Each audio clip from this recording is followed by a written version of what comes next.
Hello everyone, আজকে আমি কথা বলবো মেশিন লার্নিং এর অনেক একটি ইম্পর্টেন্ট টপিক টাইম সিরিজ নিয়ে। ওকে, তো টাইম সিরিজকে আমরা এক ধরনের সিকোয়েন্সিয়াল অ্যাপ্রোচে বলতে পারি, বাট নর্মাল সিকোয়েন্সিয়াল অ্যাপ্রোচ থেকে টাইম সিরিজ একটু আলাদাভাবে চিন্তা করা যায়, বিকজ তিনটা মেইন প্রপার্টিজ আছে, যে তিনটা প্রপার্টিজ যদি না থাকে তাহলে সেটাকে আমরা টাইম সিরিজ বলতে পারবো না।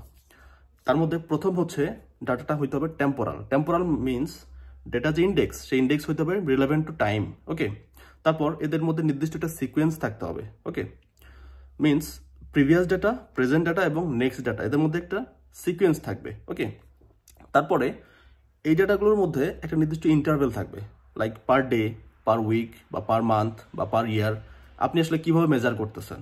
ওকে, তো কোনো ডেটার মধ্যে যদি এই তিনটা প্রপার্টিস থাকে তাহলে আমরা সেটাকে বলতে পারি টাইম সিরিজ। তো টাইম সিরিজ ডাটা নিয়ে কাজ করতে পারে এরকম অসংখ্য মডেল আছে।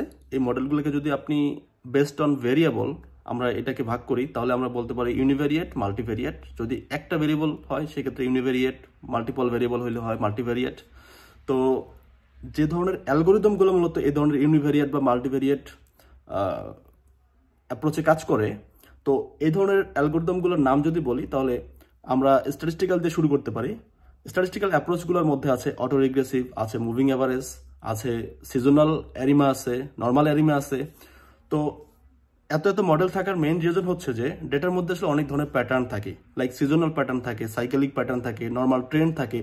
তো এক এক ধরনের মডেল আসলে এক এক ধরনের ডাটা নিয়ে ভালো কাজ করতে পারে। ওকে, একটা যদি এক্সাম্পল দিই, যদি ডাটা হয় স্টেশনারি ডাটা সেক্ষেত্রে অ্যারিমা ইজ গুড, আবার যদি ডাটা হয় নন স্টেশনারি সেক্ষেত্রে আছে প্রফিট অ্যালগোরিদম। ওকে, তো এরকম অসংখ্য আসলে মেশিন লার্নিং অ্যাপ্রোচ আছে।